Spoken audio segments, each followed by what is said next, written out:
How's it going, everybody? Here's what we're going to be doing in this video. We are going to be using a miter box. This is an old school tool. Before there was chop saws to do your work electronically and cut them through, they had miter boxes. So this here, we can change our angle if we want to, go 90 degrees, 45. Right now we're set up for 45, and actually these old school Stanley ones, they're really well built, and they're more accurate to 45s than a chop saw. A modern one has a little bit of play, unless you're getting a real expensive one like a Festool. These are actually a little bit more accurate than your consumer brands, your Ridges, your construction saws. So what we're going to be doing is we're going to be cutting our 45s with this, and we're going to be joining together the rim of our box. So I've got my piece of wood here. This is 24 inches long, and according to our blueprint, we're going to be making this 8 inches on one side and 3 1/4 on the other. So we're going to have that joined together with 45 degrees, and then I've got my extra piece here of poplar for the bottom. So before I can start cutting my 8-inch pieces, it's really important that I have to first make a 45-degree angle. Because if I don't have my first 45-degree angle, then my second 45, if I go ahead and just measure from this 90 degree here and go over 8 inches and cut right here, all of a sudden it's gonna probably be too short, because then I'll have to cut a 45 right on the edge and make it perfect. Unlikely gonna happen. So the first thing up is we're gonna put this here into our miter box and cut a 45. So when we clamp this here into our miter saw, I'm gonna go ahead and lift this miter saw up, and I slide this in. A couple things.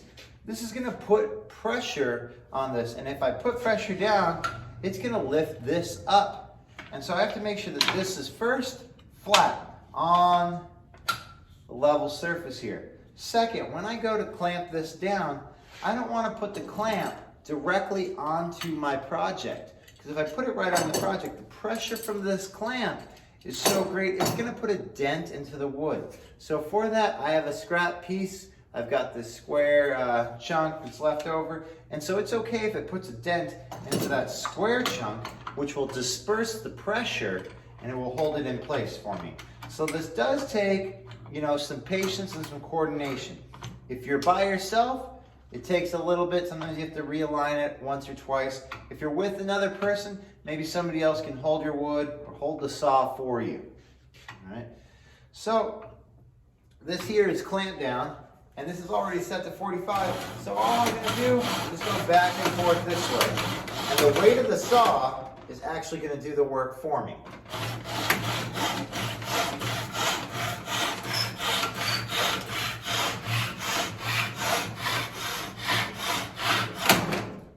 So there we have it. Now we have our 45. So we've got a 45 on here. Boom. And now what we got to do is we got to say this to ourselves. Our saw is currently set up kink to the right, which means I need to point to the left shoulder. So point to the left shoulder. What that means is I have to have the point going to the left and going back towards my shoulder. So I put the point going to the left, going back towards my shoulder. If I don't go point to the left shoulder, what's gonna happen is my angles end up opposite of each other. And what that means is I'll have one here, and if I have another one this way, I can't build a box. I have to have them going opposite. So otherwise, if I go this way here and the angles are cut parallel, then I build a staircase. I don't wrap around and make the box shape. So I've got to put this here, slide this in, measure exactly 8 inches from here to here, and then make my second cut. So we've got a close-up here of the saw, the wood in the miter box. I'm going to line my 0 point on my ruler right there, and then I'm going to slide this over so the teeth are exactly at 8 inches. So I've got 8 inches, 0 more. That means that this piece of wood right here is going to cut and be exactly 8 inches.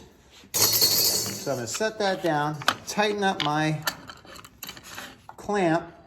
It's always best to clamp as close to the cut as possible. because that stops vibrations from happening at your cut.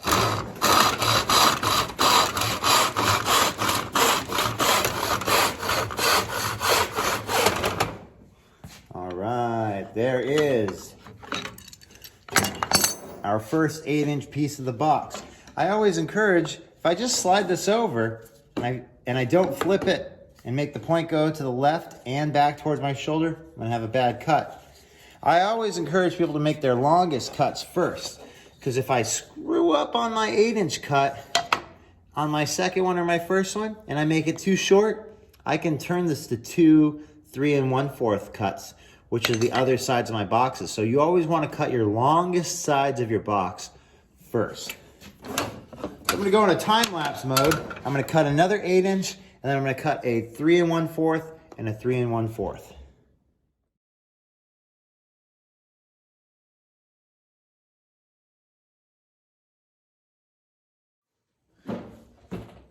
So now I've got all my parts cut.